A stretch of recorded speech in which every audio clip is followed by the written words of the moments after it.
We are currently ranked 58th best in the world, 9th in the UK. We are very highly targeted by the UK's top employers, which is obviously really, really important for you. If you're going to be a student, you want to know you're coming to a university where, employers, whether those be sort of local employers or all the way through to sort of global multinational employers, really like our students. So you've got an excellent chance of, gaining employment after you have finished your degree. And we are very highly ranked for things like research, teaching quality, with many of our subjects ranked in some of the sort of very best in the world, which is obviously testament to the sort of experience you will get when you come to the university. But almost sort of equally important to the sort of academic excellence of the university and the prestige of the university is the city. Now, a lot of people don't sort of talk a lot about the cities that you may be coming to study, but you may be coming to, if you're coming to the UK, whether it be for an undergraduate degree or even for a master's, which is 1 year, potentially you could be staying for even a few more years if you were take up the post-study work visa option. You want to really be somewhere where you're happy. And the great thing about the city of Bristol is that it really ticks a lot of those boxes. The city itself in the last 6 years has been voted the best city to live in the UK 3 times. And that is in various different formats, from sort of the national press and the national newspapers all the way through to sort of various different student polls. So it's a very, very popular place to live. It is a city that is full of young people, lots of students. There's 2 universities in Bristol, so a very high sort of population of students. And it's won lots of sort of different awards over the years. So sort of Eco Green City, it was the Green Capital of Europe in 2015. It's been voted things like Best City for Student Life and Coolest City. And it is basically a very politically, it is a very left-leaning city. It's very liberal. It's very artistic. It's got lots of music, culture, art, lots and lots of beautiful, colourful buildings, lots and lots of lovely green spaces. And really importantly, it's a really happy place to be. People who come and live and work in the city are happy. And that is one of the reasons why it's such a popular, growing city. And that's what you want if you're a student. Yes, you're going to take a big adventure. You're going to come and you're going to live and you're going to work and you're going to study at a world-class university, but you want to do that somewhere where you're really happy and that is a wonderful city. And Bristol can really offer that, as I'm sure Jacqueline will sort of confirm to you slightly later on. So where are you at the moment? So for many of you, you will have obviously have applied and received an offer and be in around sort of that stage of the process where you're sort of, you've committed to the university, you've applied, you've got an offer, now you're sort of thinking, well, what next? Well, for many of you, the next step will be starting to think about accommodation, the alojamiento. And if you have not done already, what you would need to do is you need to visit the accommodation office pages on the University of Bristol website. Even though that some of the application systems have not officially sort of opened yet, there are forms that you can complete to sort of express your interest in doing so, and making sure that you are on the radar of the accommodation office is very, very important. You would then obviously, once sort of your offer is confirmed and you've started to get your accommodation in line, you'd be moving on to the visa process, which again would be supported via Anglo Latino, but you'd be looking to get your CAS, which is your confirmations of acceptance of study, so that you can then progress on and get your student visa. Book your travel, arrive in Bristol, take part in our wonderful welcome week and take advantage of all the activities in the sort of the global lounge, and then begin your studies with us. So that is where we think that many of you are. And many of you will have questions around what life is going to be like when you arrive. And that is very understandable in light of obviously the coronavirus pandemic. So we have a lot of students who very understandably are a little bit nervous about travel, about studying in an international environment. So what we currently have at the university is we've adopted a sort of a blended learning approach, one that will include a combination of sort of in-person and small group learning, teaching, adhering to all the sort of relevant social distancing guidelines and ensuring that we are sort of providing a very safe environment for our students at all time, but also using a lot of sort of live and online teaching and software to support our students' studies. And that blended learning means that it is that sort of mix of opportunities for you. Lots of our lectures are recorded as well, so students do not actually have to attend them in person and can actually access those recordings. And there's a lot of sort of different sort of self-study tasks. Now, you may ask, well, what will life look like in September when you arrive? And the answer to that is, I mean, obviously, we cannot be 100% accurate because we don't know what the situation globally or even nationally is going to look like in September. But what we can tell you is that in the UK, we have done extremely well. We've made massive progress in vaccinating our population. You know, almost 40 million adults in the UK have been vaccinated now against coronavirus, which is fantastic. And I think we are leading, or one of the leading countries in the world when it comes to sort of vaccinating a large percentage of our population. And if students come and they have not been vaccinated, they will be able to access that in the UK. But we don't know the situation. We don't know what will happen or if there'll be any sort of significant changes. As a university, we are anticipating, and we think that when students come in September, life will be virtually back to normal. That is our best guess at the moment. The lectures will be the same as they were, the seminars, the tutorials, and the classes. We will still certainly keep some aspects of the live teaching that we have had and some aspects of the sort of online learning that have been really useful and helpful, and certainly things like recorded lectures, because we found that those have been very, very positive with our students. And so you will still have access to all those additional facilities, but we anticipate that life will be pretty much back to normal. We can't obviously make any guarantees because we cannot predict the future, but that is where we see it. We see a very positive picture going forward into next year. So for 2021, for 2020 and 2021, all of our classes and everything sort of were online for that whole academic year. There was lots of different sort of tutorials and seminars and things that were mixed up in terms of that blended learning. There were certainly, for those people who were applying for programs around you know, sort of the more sort of practical subjects where there is sort of a little bit of a need to be there face to face, we did put things in place to help and support those students, and there were those options, and we were able to do sort of socially distanced teaching. So should, you know, and we need to sort of, you know, react again to any sort of unforeseen circumstances, we will definitely be able to do that. Now, the UK is very, very good at providing outstanding support for students. And when you come to the university, and certainly maybe when you come to the UK, maybe it's obviously the first time you've come and studied and lived and worked abroad, which is very, very common. And the university provides a huge amount of support for students at the university. So you have a whole range of different styles of support. So you have support in and around your accommodation. So you've got sort of, you know, residents who are in and around your accommodation, and you can sort of ask them for help or advice anytime you want. And then the university in general provides a lot of sort of support around like counselling and mental health support. That's an area that the university has invested a lot of money in recently. Bear with me, just one second.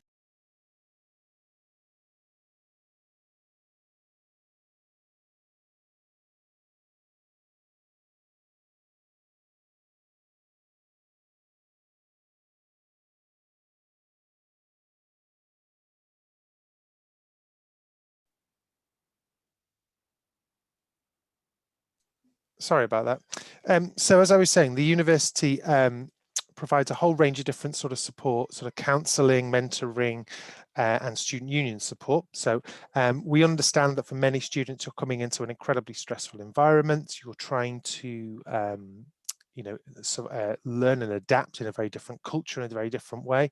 So with the university provides a lot of help and guidance, and whether you need that or whether you don't need that, that is there and it is available for you. So it's always on hand if you do need that sort of help. Then in the international office, we provide a further sort of help and assistance for our students. Again, you can come in and you can chat to any members of the international office. And within the international office, we have our global lounge, which is a cultural hub where all students are welcome, and you are able to join a whole different range of sort of societies and cultural events. You're able to join a lot of different collaborations that take place. So if you are very interested in Bollywood and you want to join the Bollywood Society, it's no problem at all. You can do that. And then during your studies, you have a lot of support as well. So you will have sort of personal tutors, and you'll be able to sort of chat to lecturers during office hours. And then you'll have sort of the things like the accommodation office, the careers office, the job centre. There'll be there are sort of health services that you can access on the campus, and there's local doctors you can register with. So every single thing and throughout the whole part of your journey is taken care of, so that you are well looked after when you're at the university and you have everything that you need. So moving on to sort of career support. This is obviously something that a lot of students are very keen on. So they know that they're going to come and they're going to study with us, and they're going to do a degree, but they're very concerned with what is going to happen in the future. Now, you can access the career support and career service from the first day of your studies if you want. They are there for you to be able to speak to, and they can offer support and advice. So that includes things like helping you with your resumes, any kind of job applications or interviews you've got coming up, and providing you with training, giving you advice about where there may be options for sort of careers or management training opportunities, and letting you know about all the different events that are happening with big employers all around the world. Every year in the UK and in the university, we will have careers fairs, and sort of throughout your studies, and depending on what you're doing, the sort of work placements, internships, mentoring schemes, you can get additional awards to go with your degree. You can access part-time work if you want when you're there, and that is you can go to the job shop, where they will have sort of a lot of adverts from the local community, where you can see what the opportunities are and where you might want to work part-time. And we have a lot of different employers that visit us every year. So as we mentioned before, we're the 4th most targeted university in the UK, and lots of employers want to sort of meet our students, and they will come to the campus every year. So we have 400 different clubs and societies, moving on to sort of a more sort of social life aspect of this. You can get involved in sport really at any level, from playing almost at a professional level all the way through to just playing socially with friends. Clubs and societies will range from sort of the most philanthropic, the most political, all the way through to the most sort of fun and light-hearted. So you can get involved in, like, the baking club, or you could be involved in, the Young Enterprise Society, or the or the Amnesty International Society if you want. You can really join at any different level. Now, accommodation is a very, very common question that we get from many of our students. So it is available as normal for students who meet the relevant criteria. Accommodation will be available. We guarantee accommodation to all of our international students in their first year, whether they're masters or undergraduates, as long as you go through the various steps that you need to do, firming up your place at the university, applying through the accommodation office on time, and sort of obviously arriving and choosing us as your first choice. Currently, our accommodation timeline is looking like this. So for undergraduate students, our offers are going to be made from around the 17th of August. Postgraduate is rolling admission. So we're going to sort of keep making offers as and when people apply. And are we expecting our move-in date, our arrival date on campus, to be from the 20th of September. So just to give you an idea of the sort of accommodation in and around the city, this sort of blue area in the middle of this map here, that is all sort of the majority of the University of Bristol buildings. And you can see all the sort of blue and red dotted around sort of the university and into the city centre there. And then you can see the sort of 6 large accommodation blocks just in the sort of top left of your picture. That's by a big, very beautiful green area called the Downs. That's the North Village. That's where a lot of our undergraduate students live. And if they do live there, they get full access to the bus services which run them in and out of the university. So on to arrival.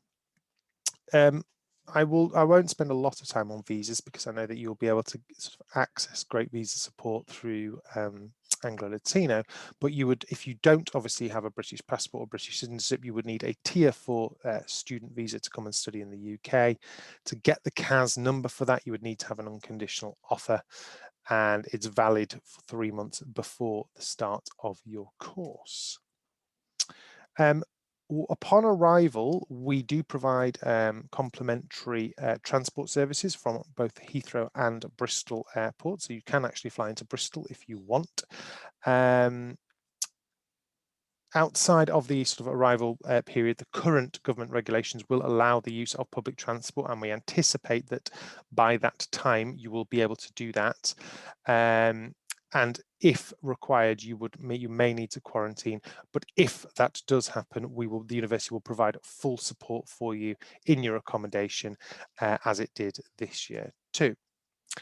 And then the last few little do's and don'ts. This is a very, very useful link, because when students are sort of thinking about sort of accommodation and visas and support and everything else, and then coming to the university, one of the biggest things that they sort of forget to think about is, what should I bring and what shouldn't I bring? Well, we've provided a really useful little list on, you can access this link, bristol.ac.uk/students/accommodation, to find out what it is you should and shouldn't bring. There's a lot of information about sort of electrical voltages and wattages, and what will be applicable and what will not be applicable. To give you a few examples of this, obviously essential things will be obviously your general clothing, any obviously specific medication, things like laptops and chargers and mobile phones that are relevant to you, but things that you will be able to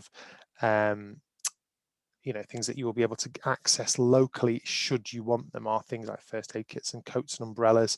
What I often say is, if you're coming to the UK and you may be worried about the weather, well, you'll be able to buy the best sort of weather wear in the UK, so don't worry about having to bring a huge amount with you from home. Things to have to hand when you're traveling would be all your immigration documents, your offer from the university, and any kind of bank statements or information from Bristol, so that when you get to immigration, you're able to provide evidence of the fact that you are coming to study at the university, and of course any sort of specific health records that you may need to carry closely with you. Don't bring 5 to 10 jumpers or sweaters with you. You'll only need 1 or 2, and again, you can buy more when you get here. You won't need things like cooking equipment, because that will be provided. You won't need things like electrical items or any sort of mass sort of food items. Again, most of that will be accessible, and obviously some food items aren't eligible. And you can also order really good packs as well. So the university will provide a ton of sort of student room packs for students, should they need them when they get there, which will include everything from sort of bedding to bathroom to packing and sort of kitchen and cooking stuff. Okay, so that was a lot of information, I know. Again, you can always email me with any further information. Just to sort of finish, a few nice pictures of the city, some of which you will have seen in the video. This is sort of at Park Street and the city centre of the university. It's our beautiful harbour side that runs right through the middle of our campus. This is Clifton Campus, that's Royal Fort House, our life sciences building, and up there in the right-hand side you can see Senate House and our new gymnasium. The Clifton Suspension Bridge, which is sort of the synonymous picture with the University of Bristol. This is a sort of aerial shot of our campus. The big tall tower you can see just to the sort of middle left of your picture, that is the Wills Memorial Building, which is home of the law school. And most of the buildings behind that you can see are University of Bristol buildings. Woodland Road, which is arts and social sciences and law. Royal Fort Gardens.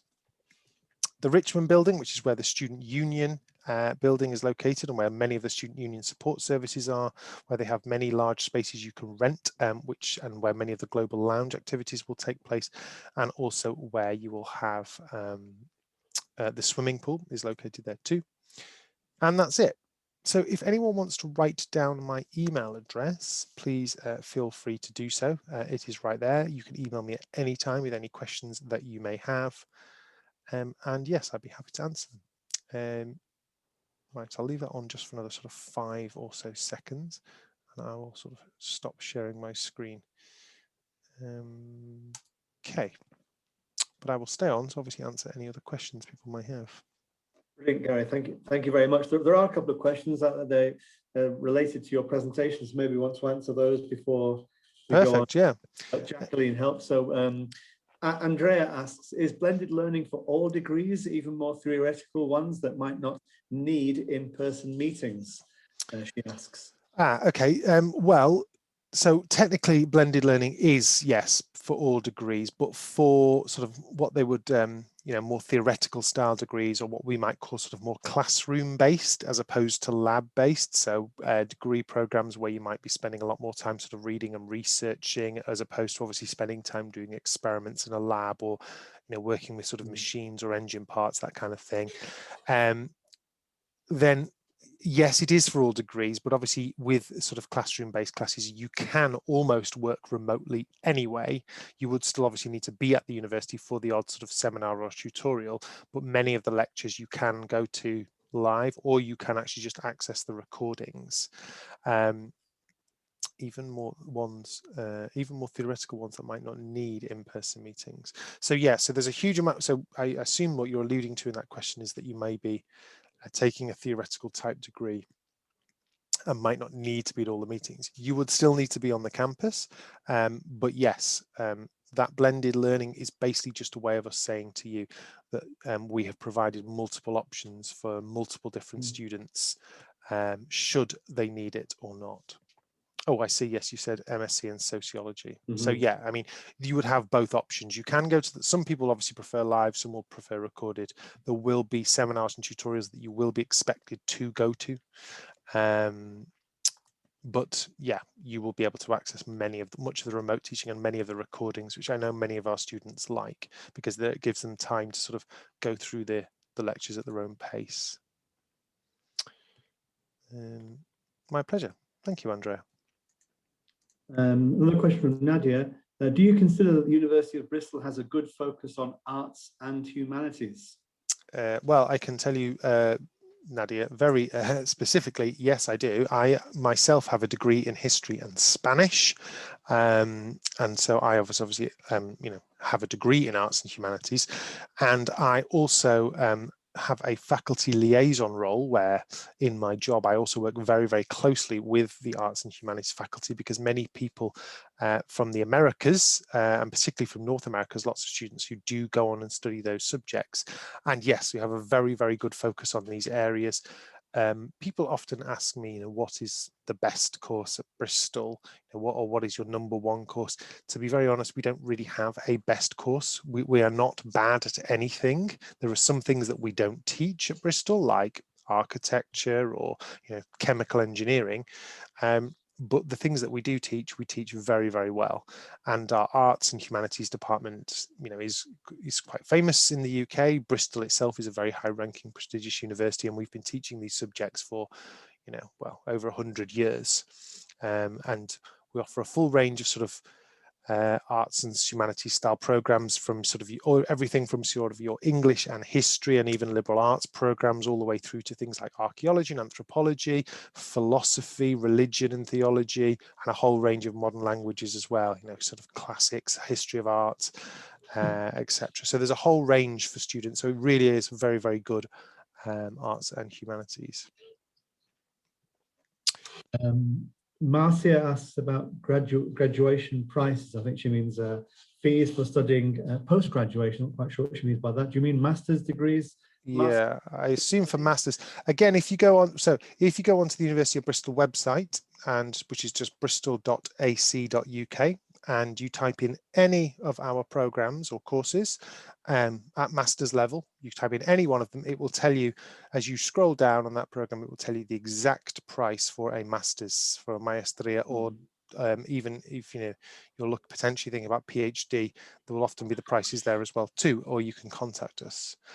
So yes, they're all just on the website. So if you were to type in MSc in I don't know, sort of chemistry or biology or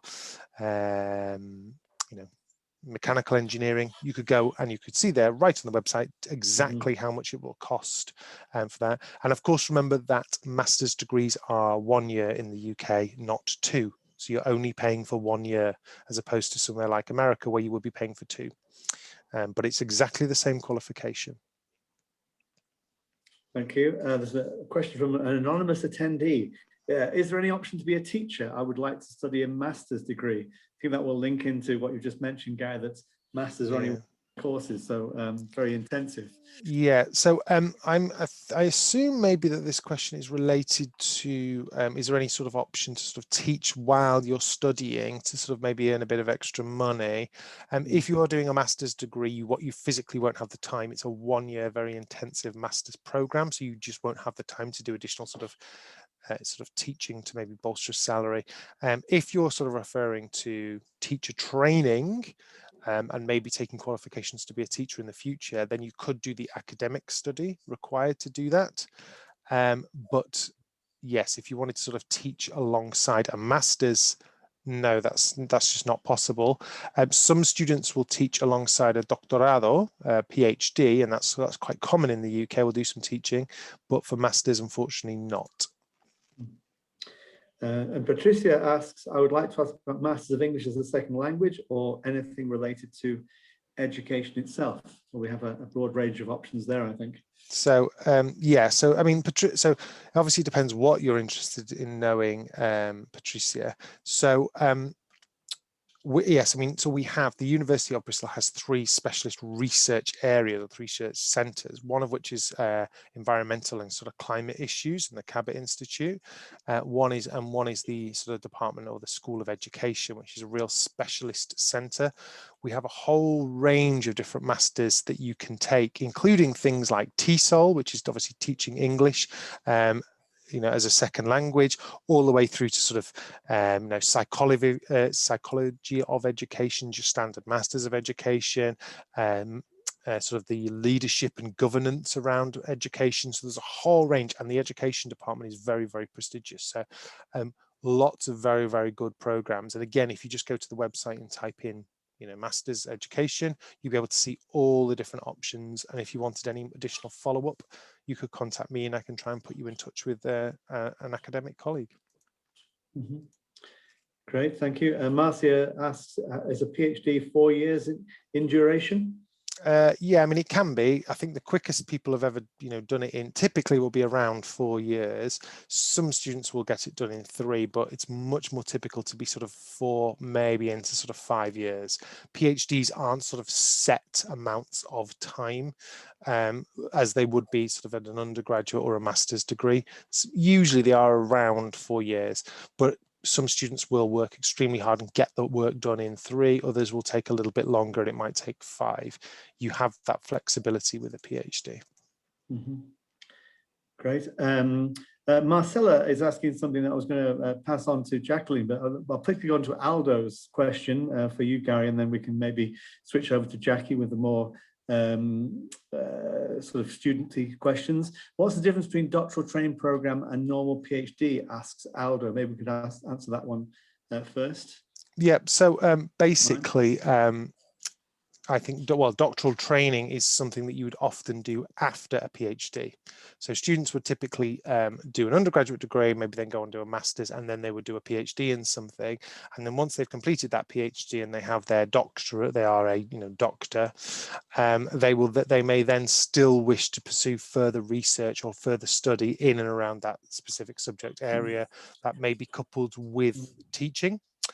And that would typically be the sort of doctoral training. Sorry, but there Gary, are just a quick sort of interrupt there, I beg your pardon. I think Aldo might be asking about the CDT programs. Oh, I see. I see. I see. I'm getting confused. Again, how those are a bit different to a regular PhD. Oh, I see. Right. I beg your pardon, Aldo.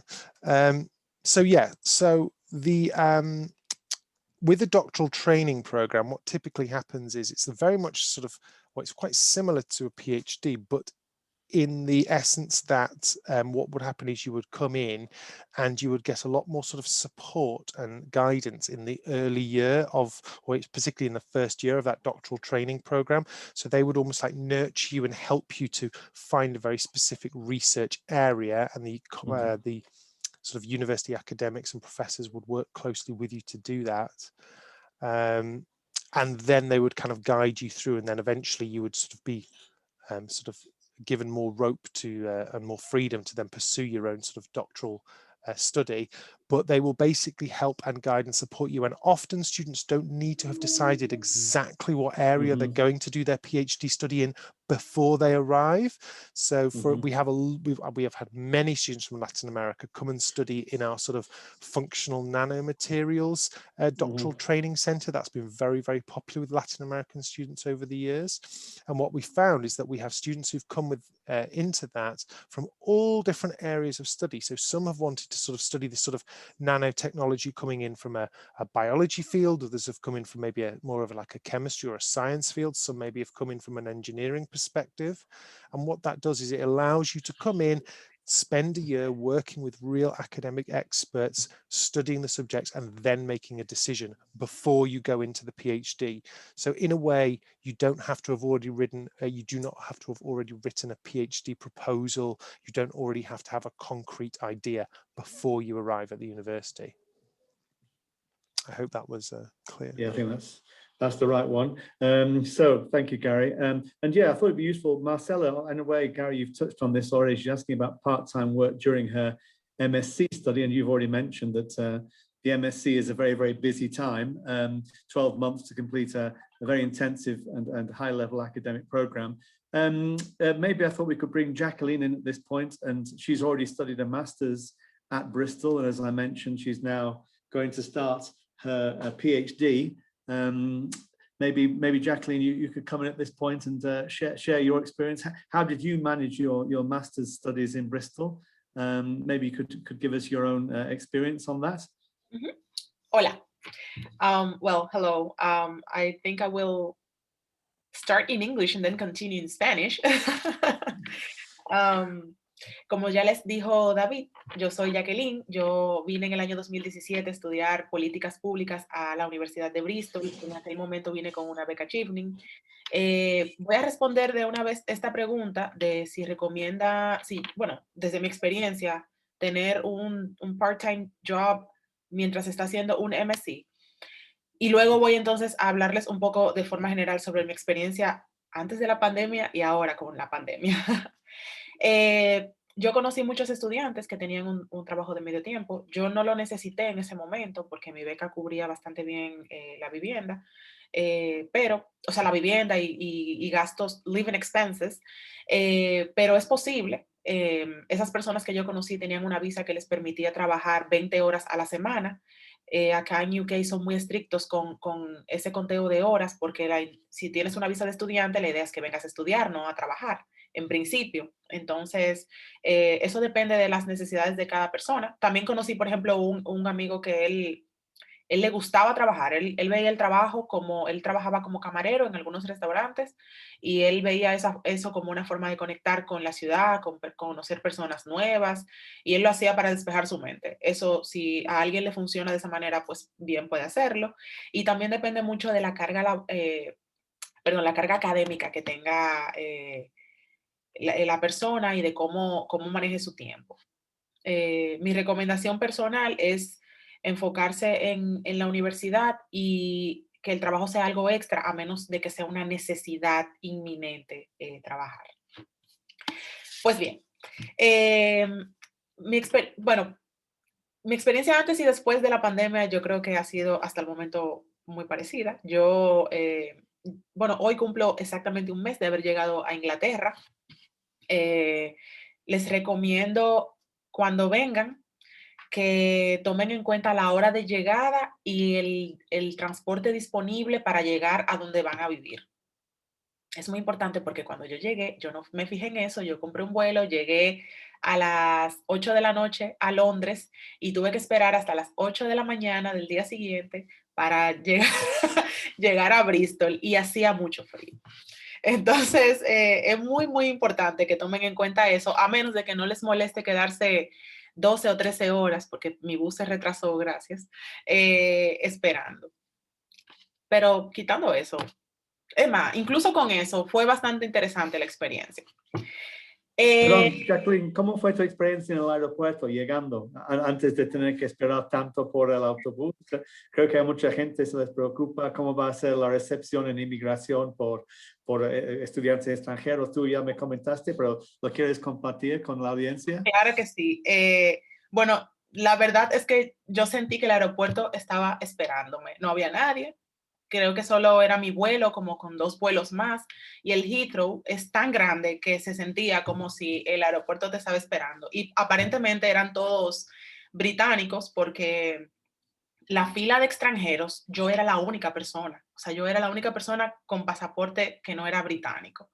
Entonces, fue bastante llevadero. En mi momento, cuando yo llegué, se necesitaba tener una prueba de COVID negativa que haya sido realizada 72 horas antes de llegar a Reino Unido, no antes de tomar el avión, porque puede ser que uno haga escala en algún país y que entonces eso se tome, digamos, 4 días, perdón, se tome como 2 días, ¿verdad? Viajar. Entonces, cuando uno llegue a Reino Unido, si la prueba se hizo más de 72 horas antes, entonces ya no es válida y hay penalidades económicas bastante difíciles de afrontar, eh, que es muy bueno tomar en cuenta. Y yo tuve que hacer una cuarentena de 10 días y hacerme 2 pruebas de COVID que me las hice yo misma y las deposité en el correo.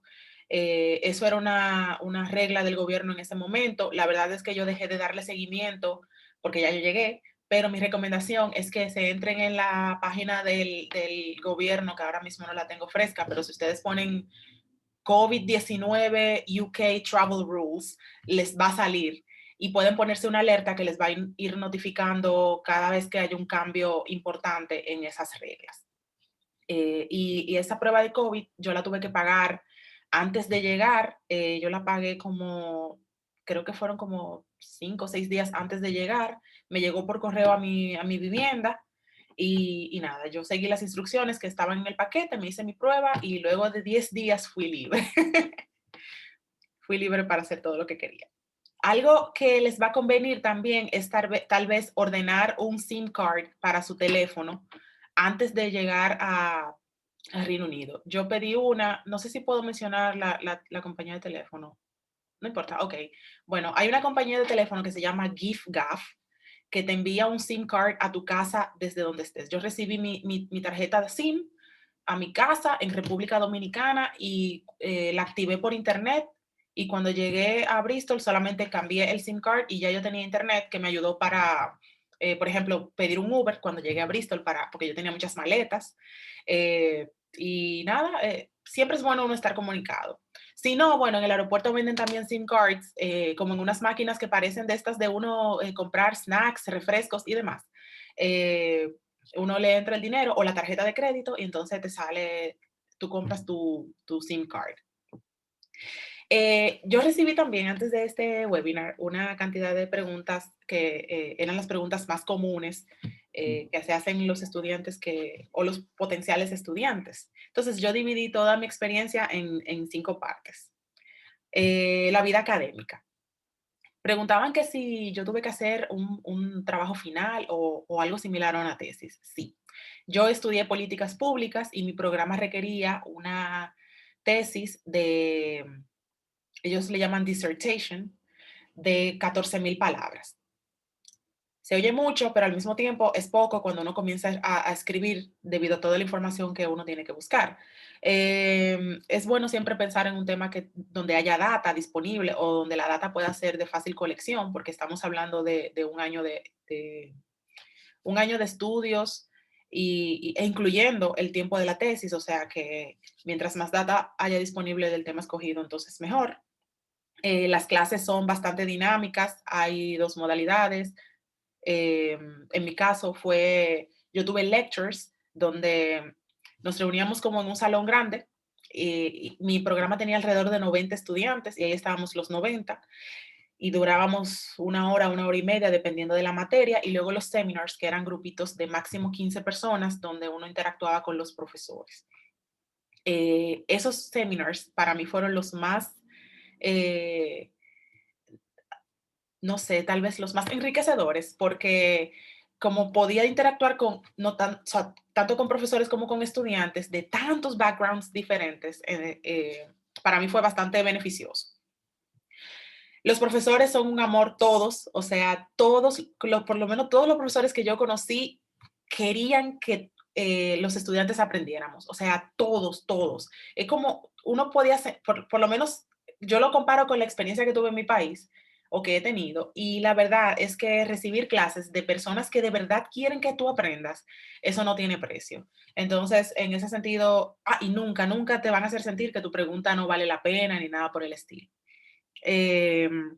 Habían preguntas sobre círculos de estudio.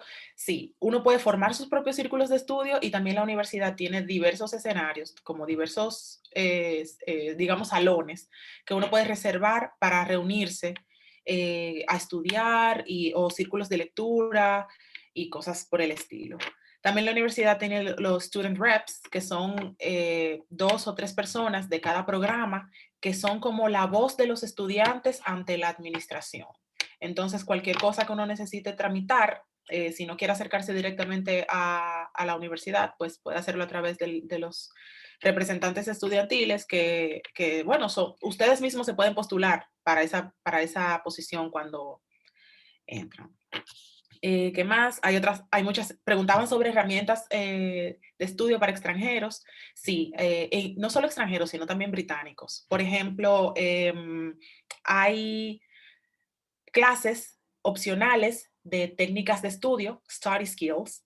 Uno se inscribe si quiere, y está academic writing, donde te enseñan a escribir no solo en inglés, es como para que aprendas a redactar documentos académicos.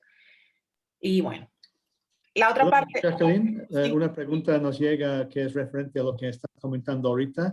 Marcia pregunta, are the professors strict about the English writings of foreign students? Acabas de mencionar que sí hay apoyos en ese sentido. ¿Cuál es tu punto de vista de, pues, qué te exigen en lo que son los escritos en inglés, los ensayos y demás? ¿Cuál fue tu experiencia ahí? Ok, para los ensayos, esa pregunta yo me acuerdo como si fuera ayer que en clase, en uno de los módulos de Study Skills, alguien la hizo en vivo. Y el profesor respondió que ellos prefieren que sea con inglés británico, pero que también ellos entienden que todas las personas que no hablan inglés, o sea, cuyo idioma no es inglés, su idioma materno, aprenden en diferentes lugares del mundo o con diferentes mecanismos y técnicas. Entonces, el que aprendió inglés norteamericano y escribe de esa forma, ellos no te van a bajar puntuación por eso. Por lo menos en mi maestría en aquel año. Lo que sí debe de ser como uniforme. Si vas a escribir en inglés británico, es inglés británico. Si vas a escribir en inglés norteamericano, es inglés norteamericano. Por ejemplo, la palabra organization se escribe con S o con Z, dependiendo de qué inglés estés escogiendo. Entonces, no puedes empezar en el primer párrafo a escribir organization con S y luego ponerlo con Z más adelante, porque se ve, digamos, poco profesional. Pero no hay problema con el inglés que utilices. ¿Hay alguna otra pregunta vinculada a la vida académica? Déjame ver. Ok. Por las becas podemos contestar Gary y yo más adelante. Ok. Con las finanzas, ok, en renta, o dígase alojamiento. El alojamiento, this is kind of tricky, en el sentido de que para rentar de manera privada en la en Bristol, o en Reino Unido, yo diría, se necesitan muchos requisitos que los estudiantes internacionales o no tenemos o no podemos conseguir inmediatamente. Por ejemplo, un garante británico, una recomendación de un anterior landlord o landlady, tal vez pagar un depósito de 2 meses más el primer mes, o sea, una serie de cosas que si no lo tienes, es difícil encontrar, y si no conoces la ciudad, también es difícil saber cuáles son los sectores que te convienen y demás. Yo viví en aquel momento, en el 2017, en Accommodation de la universidad, viví en Orchard Heights, ahora mismo estoy viviendo en Harbor Court, y a pesar de que parece ser que rentar de manera privada es más económico que rentar en la universidad, a la larga, si estás viviendo en el centro, que bueno, los flats de la universidad que yo vi estaban en el centro, dígase, cerca de los edificios de la universidad, de donde iba a tomar clases, de la biblioteca y de donde se hace la mayor parte de la vida de un estudiante. Te ahorras transporte, te ahorras pagar los servicios, te ahorras pagar un depósito exorbitante. Entonces, para mí fue más cómodo y lo sigue siendo rentar en la universidad. ¿Qué pasa con eso? Uno necesita por lo menos para pagar vivienda 800 libras más o menos. Y si decides rentar fuera y consigues a alguien que te rente sin tener, por ejemplo, el garante británico, usualmente te van a pedir pagar el tenancy completo. O sea, si vas a rentar por 12 meses, te van a pedir los 12 meses por adelantado. Y uno no siempre quiere o tiene ese dinero para cubrir todo eso. En cuanto a comida, hay varios supermercados. Hay unos que son súper baratos y otros que son un poco más costosos. En general, yo personalmente gasto, ya que tengo un mes, puedo decirles que yo gasté este mes como 180 libras de supermercado, pero ahí yo compré cosas que no se compran todos los meses. Por ejemplo, sal. Nadie compra sal mensualmente y por favor, no compren sal todos los meses, porque si ustedes se consumen un pote de sal todos los meses, entonces van a tener problemas de salud. Pero hay muchas cosas que yo compré que no se compran todos los meses. Entonces, posiblemente para este segundo mes yo gaste, quién sabe si hasta la mitad de eso, o bueno, tal vez no la mitad, pero un poquito, o sea, mucho menos que 180 libras. En transporte, a mí me encanta caminar, yo camino a todos lados, yo solo pagué un bus una vez porque andaba con otra persona que no quería caminar y dije, bueno, ok, voy a pagar el bus. Pero para el que no le guste caminar, el bus para estudiantes, hay varias opciones. Está el First Week Bristol, que es bus de la universidad solamente, cuesta 12 libras. Un mes de Bristol bus de universidad cuesta 46 libras. Un año solamente dentro de la zona de Bristol cuesta 329 libras. Y un año de bus que se sale un poquito también de la zona de Bristol, o sea, también puedes andar digamos, dentro de Bristol, pero fuera del centro. Puede llegar a costar hasta 500 libras por el año completo. Algo importante. Para transportarse, mucha gente lo hace en bicicleta o unos scooters que o compran o usan que son públicos. Esos públicos cuestan como $2.50 por un tiempo determinado. El asunto con esos scooters públicos que son, se cargan con electricidad, es que tienes que tener una licencia de conducir para poder usarlos. Y si tienes una bicicleta, hay que ver dónde la vas a guardar. Porque lamentablemente yo no lo he visto que pasa muchísimo, pero sí me han dicho que pasa mucho que te roban tu bicicleta. Entonces tienes que pensar en cómo vas a guardarla. La universidad siempre provee un espacio para guardarla si decides vivir en accommodation de la universidad. Perdón, Jacqueline, una pregunta más. Mencionaste que a ti te encanta caminar por todos lados, pero otra gente va en bus. Si estás en el centro ahí en las residencias de la universidad, más o menos ¿cuánto tiempo te tarda en moverte en la ciudad de donde es el campus para otras partes de la ciudad?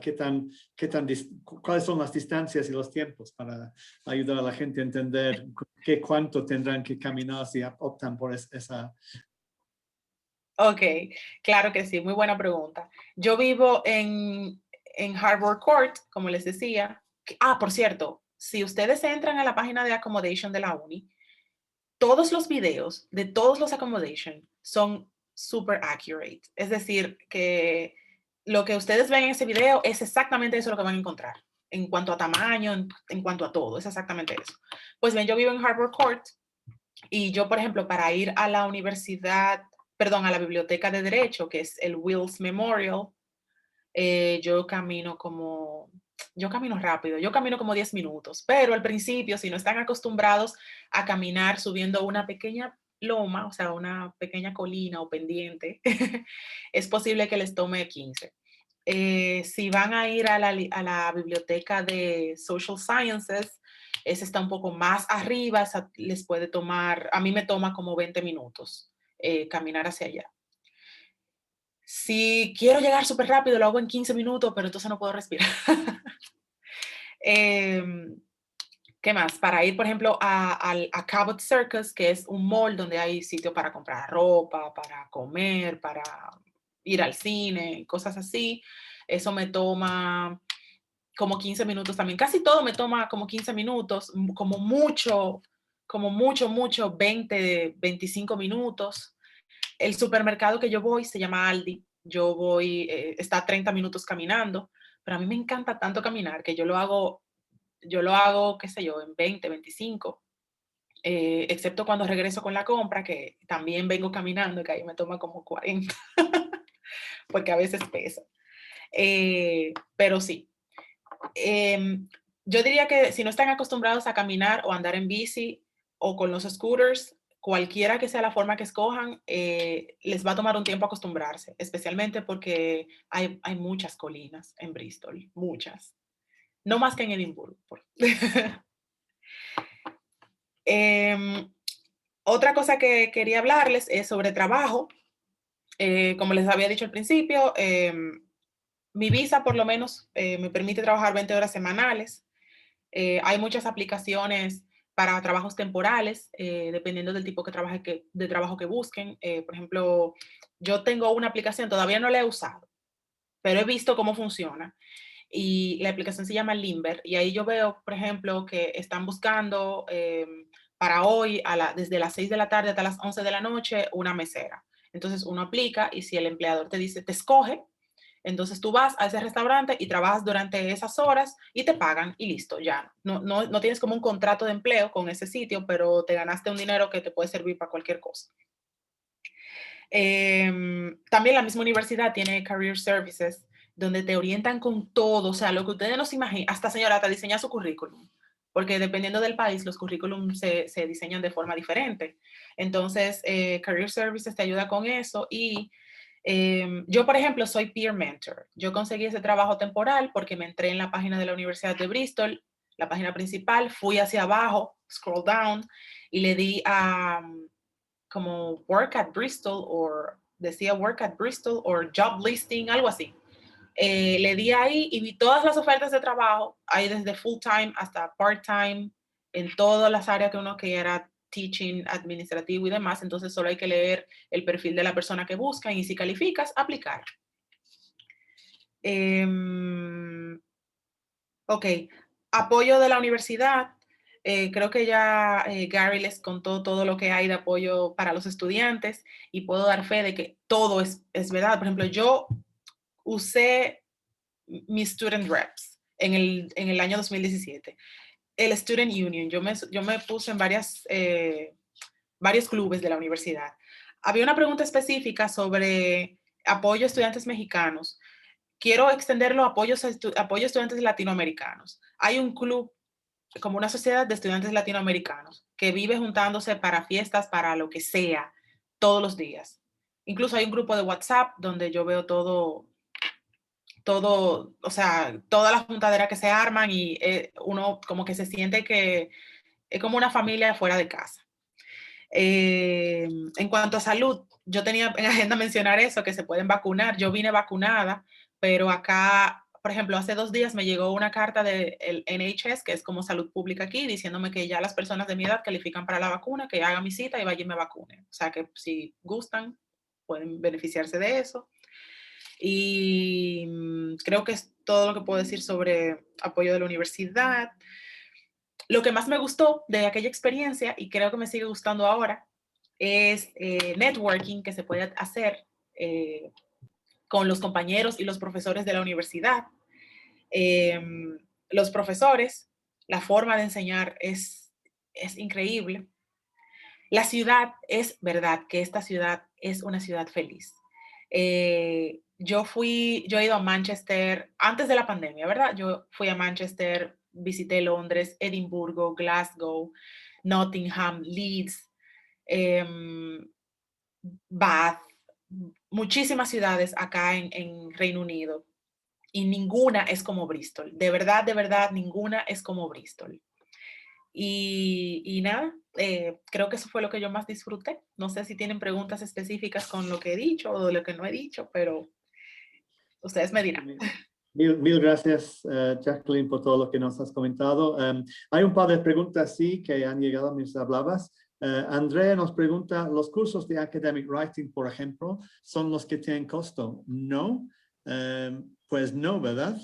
Todos los apoyos de inglés durante los estudios están incluidos, los study skills que nos comentaste, todo es gratis, ¿verdad? Sí, es gratuito. Bueno, gratuito, o sea, pagas tu tuition fee y ya eso están incluidas. Ajá, exacto. Entonces no hay cobros adicionales por esos apoyos. También lo de Career Service, todo lo que comentaste acerca de buscar trabajos y eso, todo eso es gratis, no hay ningún cobro. Exacto.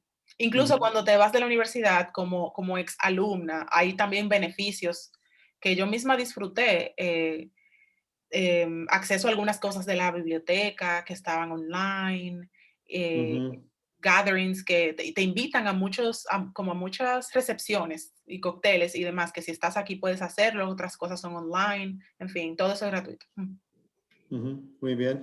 Y Janet pregunta por cuestiones de salud. Comentaste brevemente ahorita, pero quizás nos das un poco más de información. En relación a los servicios de salud, en caso tengamos un accidente de salud, ¿la universidad cubre la totalidad de los costos o hay excepciones que nos pueda compartir por su experiencia? Muchas gracias de antemano. Pues, ¿cómo es este tema? Ya mencionaste que la vacuna, si la gente llega a Inglaterra o Gran Bretaña sin estar vacunados, se les ofrece ya de forma gratis a todos los estudiantes de la universidad. ¿Otros servicios de salud? ¿Cómo es esa situación? ¿Cómo se lleva tipo accidente o tener que estar internado en un hospital o consultas médicas? ¿Cómo funciona eso? Ok, lo primero que hay que hacer, que la universidad también lo recomienda, es que cuando llegas te registras con tu GP. Cuando te dan la visa, perdón, voy a empezar por el principio, valga la redundancia. Cuando te dan la visa, pagas un seguro médico por el tiempo que vas a estar estudiando acá en Reino Unido.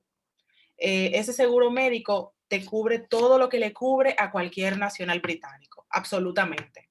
Entonces, si tú cuando llegas, pones en Google GP University of Bristol, te va a salir como un link o un formulario o algo así que tú vas a llenar con toda la información tuya básica de salud y demás, y entonces vas a estar registrada en el GP, que es el General Practitioner o médico general, y entonces si necesitas asistencia médica que no sea de emergencia, puedes ir. Si es de emergencia también puedes ir, pero perdón, la primera vez, por lo menos en mi caso, yo fui de manera presencial y ahí pedí acceso a hacer citas médicas por internet y después de ahí yo podía hacer mis citas por internet en el caso de cosas que no eran urgentes. Nunca usé servicio de emergencia, tampoco conocí a nadie que lo usó, pero si los servicios que no son de emergencia están cubiertos por el seguro, yo entiendo que también las emergencias están cubiertas. Creo que no está cubierto asuntos de dentista, asuntos de los dientes y de la vista. Y no estoy segura con dermatología. Creo que no tampoco, pero el resto sí. El resto sí.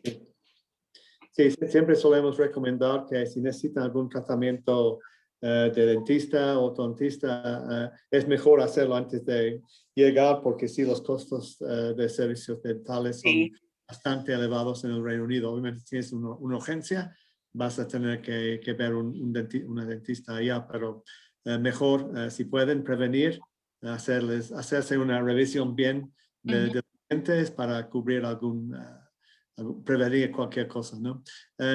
Andrea nos hace una pregunta acerca de lo que comentabas antes del trabajo. ¿Puedes repetir el nombre de la aplicación de trabajo para una noche? Eso sí no entendí. Claro. Quizás está hablando del restaurante. Sí, Limber, Limber. Limber. Okay. Sí. Ok, espero que Andrea ha escuchado eso bien. Luego, Andrea, otra vez, al registrarme con el GP, tengo acceso a recetas médicas que mi médico de siempre no podrá enviar de manera física. Ella toma medicación diaria, según comenta. Leo algo en el sitio web de Bristol, pero quedé algo confundida. Entonces, ¿cómo se maneja esto de las recetas, Jacqueline? ¿Nos puedes explicar un poco? Sí, bueno, yo, por ejemplo, yo tenía una amiga que ella también necesitaba indicación médica para un problema que tenía. No quisiera decir exactamente el problema, pero no era de dermatología, ni era de los dientes, ni era de oftalmología, no era con los ojos. Y ella lo que hizo fue, cuando llenó su formulario de registro en el GP, puso el disclaimer de que tenía esa situación. También llevó su prueba, o sea, trajo la prueba de su médico, era de República Dominicana, ella la trajo, su médico se lo hizo en inglés, no sé si funcionaría igual con información en español. Yo no me arriesgaría, yo la trajera en inglés. No, en inglés. Y nada, uno hace su disclaimer y el médico te atiende, sin problema. Eso sí que no es un problema, de verdad.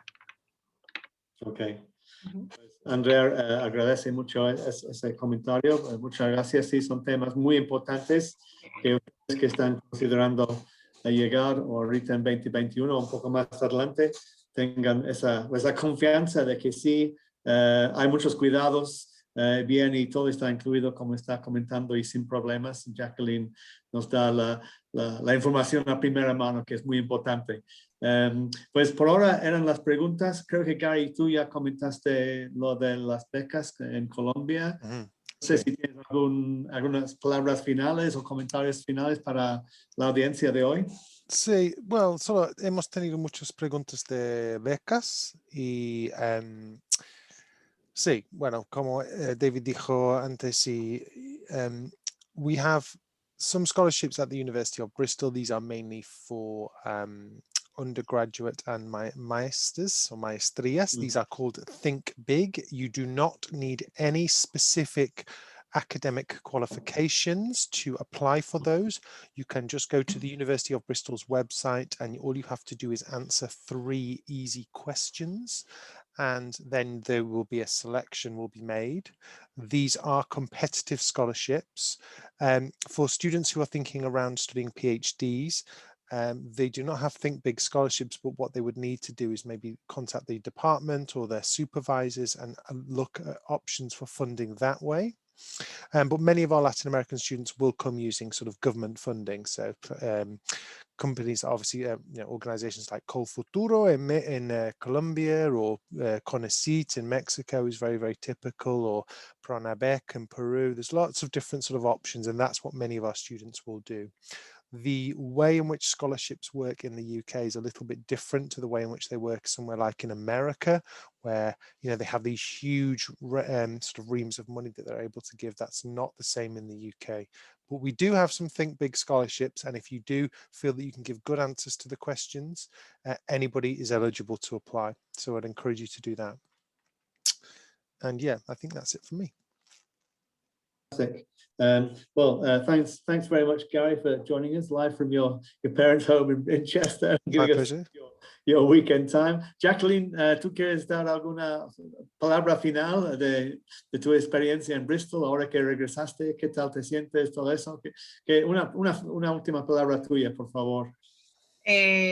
Bueno, honestamente, yo pensaba que amaba Bristol cuando vine antes de la pandemia, no sabía qué encontrar y encontré lo mismo. O sea que sigo amando Bristol. Recomiendo 100% venir a estudiar acá y venir a estudiar a esta universidad, porque aquí hay más universidades. Porque todas las herramientas que brinda la universidad, de verdad que te sirven en el día a día, en tu carrera, en absolutamente todo, en todo. Tú construyes amigos nuevos, aprendes mucho de ti mismo, en fin, vengan. Muchas gracias. Y tú también comentaste antes de comenzar el webinar que habías llegado en el momento propicio, ¿no? Que ya todo se está regresando a la normalidad, o sea que ya hay bares y eso abierto, entonces no estás, pues ya saliste de la cuarentena, ya puedes disfrutar un poco más la ciudad, ¿no? Entonces, y esperemos que así va a seguir abriéndose todavía más Bristol y todo el país. cuando estamos ya en septiembre, pero sí me comentaste que sí, todo es como, casi como antes, ¿verdad? Exacto, y bueno, si tenían preocupación por el virus, bueno, aquí se pueden vacunar, si no se han podido vacunar en su país, pues se pueden vacunar aquí y ya. Ok. Todo bien. Perfecto.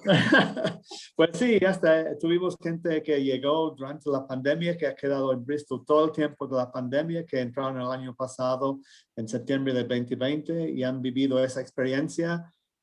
Y aunque pues obviamente ha sido una situación algo difícil para todos en todo el mundo, han aún así disfrutado su estancia, su tiempo en Bristol. Tengo 3 estudiantes de Honduras que dejaron un video para nosotros, que pues aunque han pues tenido que afrontar la dificultad de la pandemia, han disfrutado realmente su tiempo y siguen disfrutando su tiempo en Bristol. Las 3 son de maestría. Entonces, pues para concluir con este punto, entonces, aunque todos vivimos esa experiencia de la pandemia, todo va en vías de mejora, que todos se cuiden mucho y pues les esperamos en Bristol, ¿verdad? Y pues gracias por el tiempo de hoy, Gary, Jacqueline y todos que están presentes. Estamos aquí a sus órdenes. Mil gracias y buen fin de semana. Otra pregunta llega, espérame. A ver, dejo checo. Oh, thank you for the information. It was amazing and so nice of you for sharing all this content. God bless you. Well, that's a very kind comment. Many, many thanks to you as well. Mil gracias a todos. Buen fin de semana. Cuídense mucho y estamos en contacto. Gracias. Chao. Chao, chao.